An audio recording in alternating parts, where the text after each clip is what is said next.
I think anybody that's built distribution, they're safe. Because that's maybe the hardest, that's like the strongest moat right now. Agentic is driverless cars. Imagine you can almost preempt saying, oh, it's 6 p.m., you're going to leave the office. It's like the cab automatically comes, takes you home, and then you have a conversation. AI is creating this massive delta between the rich and the poor. I feel like with every tech revolution, that gap keeps growing. So we have to figure out, how do I tap into this money, say I can create value for the world, and then hire people with that. We have to start thinking more about the most human thing about us. How do I bring that into the product? Is there like a feeling, human angle over and over again?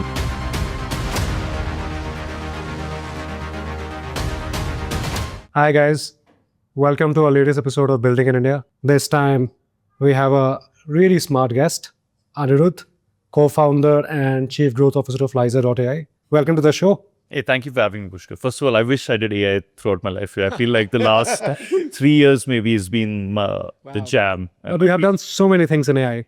But yeah, I mean, I've been lucky enough, I think, to join Shiva, who started the company at the right time. And I think life is mostly a lot about timing. And I think we're on the right place, right time. So we'll see. Right now, everyone's talking about AI. To me, it feels like the next gold rush, that we are in the AI age. Yeah. How would you explain to a layman what is an AI agent? Yeah. And why is everyone rushing around to build an AI agent? What can an AI agent do? I think a good analogy is in the non-technical world. Let's say today you want to book a cab. You'll be like, okay, you have Uber. You'll pick the location, pick up location, drop location, and then you have Google Maps that takes you. Sure. Right. That's essentially SaaS today in some sense. Okay, or that's not autonomous. Agentic is driverless cars, which is like you say, it could almost preempt saying, oh, it's 6 p.m., you're going to leave the office. It's like the cab automatically comes, takes you home, and then you have a conversation. So you don't have to like look at the maps, pick up, drop location. And you have a driverless car. And so the human machine interface becomes very seamless, and that gets picked up, and all the underlying workflow gets executed without any interface with the human, pretty much. 100%. I think that's exactly where everyone's trying to get to. But I think in the technical world, the way to think about it is, so you go to ChatGPT, you type a prompt, and then gives you an answer, and you keep going back and forth. Right. That's still not an agent. An agent would be almost like, maybe you gave one prompt, but it did like a set of 7-8 tasks, and then finally give you the output. So an agent actually consists of an LLM, which is actually maybe, let's say, an OpenAI or a Gemini, any of this. It has tools connected to it. So imagine it's connected to a HubSpot or a Slack. And then it basically has memories or modules. So it has short-term memory, hey, don't be toxic, right? And then you could add something, let's say, like a knowledge base. So you add context to it. So these 4 things kind of put together create an agent. So an example of an agent could be is like, oh, I built a research agent where I want to do research about a startup. So you could actually build an agency. Okay, I built a research agent. Now, as a VC, dude, to do research about a startup, I need to look at Google. I need to look at LinkedIn. So you can be very good at saying, this is what I do as a human task on a day-to-day to do research. But you'll tell the agent, hey, look at these places for getting the research done. Now, for startup information, maybe you can like say, oh, I'll upload PDFs. I'll upload URLs, right? And you'll be like, hey, listen, I want you to have short-term memory, long-term memory, because I might come back 6 months from now and check it out, right? And then you have an LLM, which could be Perplexity, because, and you can pick and choose which LLM that you want. Like, for example, Gemini is great for blogs. Perplexity is great for research. OpenAI is still great for, let's say, like abstract thinking and writing and things like that. So you can pick that, and then after that be like, okay, that's my first agent that I've built. Now I've done all this research. Okay, what do you want the second thing to do in terms of automation of workflow? So as long as the two of you, as Sandeep and Pushkar, if you're like, dude, I understand workflows, adding agent in the mix actually is a no-brainer. But you have to be very good at saying, this is exactly what I want as an output. This is what will give me high accuracy. This is what the tools I want to connect with. Got it. And then after that, whether it's a front end you build using Lovable or a Bolt, use us as backend, I think that doesn't matter. So I think anybody who is sitting on lots of data is the one that's winning, right? Because like, for example, I know a company that's like, oh, I paid Reddit like $10 million to get all their data, right? It didn't even Amazon or Microsoft pay Reddit to get a lot of data, because it's like, I want to, or even like coding information can I get from, let's say, a specific company? So once you have that data, then you have context, then I can get accuracy on the output. Now, for you in terms of building those agents, the agents is just like a layer of, or it can do summarization, it can do visualization, it can do generation or research. So they are now trying to not just build one agent, but combination of agents to say, okay, can I take something which is, I don't have, actually most banks are starting with something which is not like super private, right? They're starting with, let's say, marketing or sales options. Yeah. Even with business process automation, it's like, so what AWS is doing or what Lyzer is doing is, we are giving you the option saying, oh, you want to build agents? Here, take my platform and deploy it virtually in your private cloud. So you are really... So basically your data security and all of that is kind of super secure. Yeah. And all the LLMs also, they're like, oh, you know what? It doesn't have to sit on AWS. Here, take my LLM. There's a connection. It will sit privately within AWS. Now you add, and mostly they anyway have their hosting on AWS or a GCP. Right. Yeah. So they're also building partnership with other LLMs saying, oh, okay, I know mine is good for X, but maybe Gemini is better for Y. Don't worry, I have a partnership or a similar model that you can use for this. And then they'll build their own models because, like, for example, Amazon's come up with Amazon Nova models. Accuracy is good. Like, they're much smaller and they're much cheaper. Like, they're 5x cheaper. So then they'll be like, hey, it gives me similar output. I want to save on costs. Why don't I use one of this model? So that's where I guess it's heading. Yeah, understood. So it's kind of very interesting. I want to ask you this because you probably know I've been in basically global biz dev and GTM for a long, long time. So I have these repository of emails, documents, all of that I've collected over the last 15 years. Can I get agents to go through my email on specific folders and then create that source because of all this data stored, locked away, and pushing it one level further, can I do a ChatGPT sort of a B2C model where I create an interface? So today, if you're a startup and you have a GTM problem, ask Sandy. Amazing. Very easy. Cool. Very easy to do that? Yeah. I mean, we've done workshops on how to essentially do that in like an hour. So good news is you're sitting on all of this data. He sold me already, Pushkar.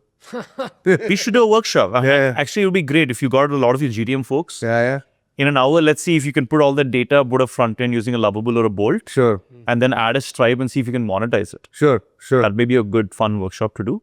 But I think, Sandeep, to your point, so all this data you're sitting on. Yeah. Right? What is an agent finally doing? You're adding this data. You're adding an LLM like thing to it. And then you're like saying, do you want to connect to... So the agentic prowess, if you want to call it, really kicks in when you connect it to a tool. Otherwise, you can do that on ChatGPT also, right? Yeah. And you want to move it externally. You want to move it outside of ChatGPT. So I think to your point, you can use an agent, upload all your data, and then usually the way it works is each agent will have its own API key. So I just need to take that key and then I go to, let's say, like a Lovable or a Bolt. And today it's so good, you can just go to a Lovable and say, hey, listen, I'm trying to build a front end and I want to sell this thing as Ashley or whatever, right? And this is what I want the flow to be. And here are some example sites that are unbelievable. I want you to follow that. And here is this API key of this agent that I want you to call when somebody says whatever. Like, so basically, the user comes to the interface and presses a button or drops something on a sheet. You're triggering an agent to do a particular action and then retrieve it. Yes. So where do you codify the rules? So you basically, where do you do that handover from UX to the agent? It's kind of embedded? So all the rules are codified within the agent. Okay. So the rules will be like rules around prompting, rules around what you want the output to be. So all the refinement will happen on the back end. On the front end, you'll only make sure it's pretty, the user experience is positive. Right. What do you want the output to be? You could take it one step further, which is like, oh, the output came, and then finally, oh, can I download it as a PDF? Can I connect it to, let's say, a Gmail and send the email? So that's the exciting part. Sure, absolutely. So if I were to just step back here, if you are in a vocation or a job where you deliver value, but there is static learning and static knowledge. For example, I'm a financial planner. I am a lawyer. All of those people should be super afraid, right? Yeah. So it's a little tricky. I think anybody that's built distribution, they're safe. Okay. Because that's maybe the hardest, that's like the strongest moat right now. Right? Because for me to become actually AI powered is not hard. For me to build distribution is becoming a lot harder. They should be, I mean, it's this cliche. That's the reason you still need to be my friend, no? And yeah, it's good that the two of you are kind of building distribution and doing all of this, right? Which is I think become very relevant moving forward. So what we'll see in the short term is, let's say I had an accountant that was, I don't know, creating, let's say, my taxes for the year. Sure. Now, ChatGPT or an agent could do that. Yeah. Short term, all those Fiverr kind of folks, Upwork kind of folks, I think they'll take a hit. Definitely. Technical content. But people still haven't figured out how to use ChatGPT or agents effectively. So there's going to be an upskilling. So I think the upskilling market will go up in the short term. Some of the folks that have really figured out how to use AI, they will start, or rather they'll stop using a lot of the freelancer kind of folks. And then over a period of time, I think there'll be a need for massive job creation. And if you think about it, AI is creating this massive delta between the rich and the poor, right? I feel like with every tech revolution, that gap keeps going. Exactly. So there's lots of money keeps getting concentrated here. That means we have to figure out as entrepreneurs or individuals in the future, how do I tap into this money, say I can create value for the world, and then hire people with that. So you need to figure out how to redistribute. Yeah, or you have to be good at raising money. You have to be good at like knowing, hey, here's a problem I want to solve. So like we need entrepreneurship schools maybe. Yeah. Right? We need to teach people. And I worry that way from an Indian standpoint. Like we've been so good at services. And rote learning. Yeah. Now, how do I teach you all the stuff that Americans are good at? Right? Selling, building, Marketing, thinking, resilience. So I think it'll be interesting to see the new set of schools that come out. But I think short term, we will take a hit. Under the way things are going, the moat is going to be in two things. One is you build vertical, go very deep, and the ultimate moat is in distribution, right? So how are Indian startups poised to leverage on both these aspects? It's a good point. So if you think about most Indian startups, at least the ones that are in the upper echelon, they want to sell to the US. To sell to the US, you have to move to the US because the network effects kick in the US. So we are poised to build distribution only if we move there, and then there is that VC also most probably has some distribution help in the US, right? And I think to your point, the verticalization actually is supremely important. You don't have to go full stack in terms of I've built an LLM from scratch for manufacturing, or I've built, but are you at least building the applications or the agents specifically for one industry? And what I'm seeing with Indian startups is even fundraising, like it's a lot easier to, like you could go to Louisiana, and which is a $250 billion GDP, and raise your $5 billion, right? So I think US is now a $30 trillion economy, right? Exactly. It's crazy. So not that you can't raise from India, but I think it's just making sense to go US. And I think I heard a VC also say like, hey, build global, like don't think about building locally at all. I think Vaibhav, I think he runs better. I think he put out a post as well. So that makes sense. I think I think Shiva is a second-time founder. So he moved to New York like three years back. So he's been very clear, listen, like we're only building for the US. So when we get inbound from India, like you end up having those conversations, but it's like, oh, do a POC. Right. They'll drag it on. Like in the US, people are going to spend $30,000 for a 3-month POC. Here, like, bro, I will show me merit in the first 3 months, and I've spent all my time and my resources going with you, right? So I think you should circumvent India if you can. I mean, my honest opinion. But yes, I think we have to start thinking more about feeling. Like the most human thing about us is, I guess, the reptilian brain. And if we can start thinking about how to connect with people on an emotional level. So like, how do I bring that into the product? How do I bring that into the platform? Is there like a feeling, human angle over and over again that I can reiterate? Yeah. So I think those are two things. Brilliant. I mean, this was so insightful, and I think we just hit you at the right moment, and it's so everybody's talking agentic, and I think we couldn't have gotten better insights, none other than somebody who's been in the trenches. thank you so much for being on the podcast. I really appreciate it. And of course, you know this wonderful space because it's one floor above. The kind folks at Beehive Yes. who have hosted our podcast every time.